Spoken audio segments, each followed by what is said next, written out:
So one of the things is that for landlords is to be able to replace the unit, and a good landlord's policy provides some replacement of rental loss.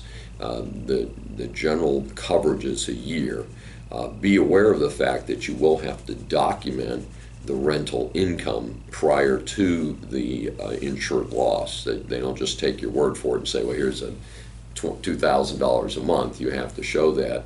Also, if during the recovery of the property you will have lower costs, the way the rental loss was calculated, they reduce it by anything that you no longer have to pay during that time period. I didn't find that a very useful formula, but just so you're aware that's kind of how it works.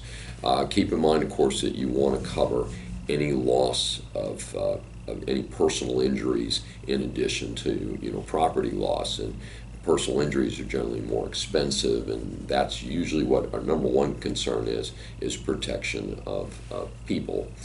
I wanted to mention a particular kind of insurance that's especially important for landlords and also people who just are doing well in life, doctors, lawyers, and senior executives with companies, and that is something called an umbrella policy. It may have some other terms. It may also be called a blanket policy. The way this is structured is that all of us should have good insurance, better than the minimum. Most of us are aware of the fact that in Texas, if you own an automobile, I think you have to have 20/40, which means you have $20,000 coverage for an individual incident, $40,000 total coverage for any incident. To get an umbrella policy, you're going to need to raise those to most likely 100, 300. So for many years as a former corporate executive and as an attorney, I've carried 100, 300 limits on my vehicles. Well, that turned out to be a good idea because as a landlord of several properties, I have an umbrella policy. So I have 2 vehicles and I have 3 rental properties. I had 4 and I'm buying one hopefully soon. And so if you're in that ballpark, it's time to have a real umbrella policy. How that works again is you're required by the umbrella policy to have higher limits on your base insurance. That's the insurance that costs so much money. Umbrella policies themselves are modest in cost because they only cover you if the other insurance has been exhausted.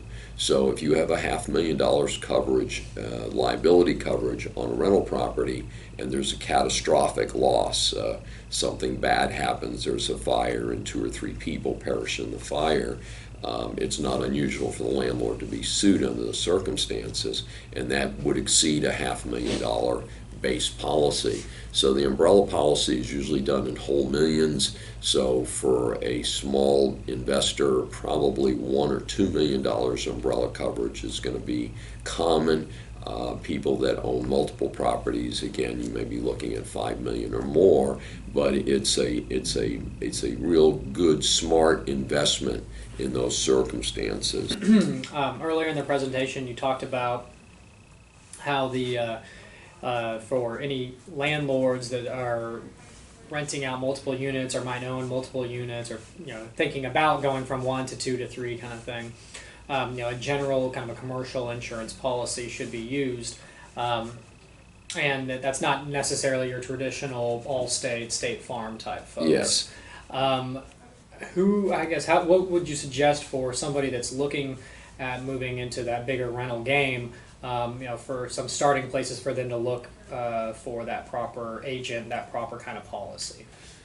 Well, I have an advantage. I've been working with the same commercial insurance agent for almost 20 years. So, and in fact, it's a family business. He's still there, but his 2 adult children are now running the business. Okay. So I deal with them also. But I recommend to anyone looking at starting a business and investing in real estate, especially if they're going to have multiple units, is a business, that they have a team of professionals to work with, that they work with a good real estate agent, work with a good commercial insurance agent, have a banker, even if it's not a mortgage banker, but have somebody there, an accountant, and an attorney. I usually recommend to people, a lot of business people are involved in different chambers of commerce and other business networking groups. I have found them to be very helpful in terms of personally meeting people. I've worked with a CPA that I've met through a local chamber of commerce. I've worked with a banker met through a local chamber of commerce, things like that. So that's a good thing. Also asking other people in the business for recommendations. Who are you using for your insurance? Hey, I see you own the house next door and you're renting it out. Have you been satisfied with your insurance agent? Stuff like that. So basically good networking and referrals from professionals that you already trust.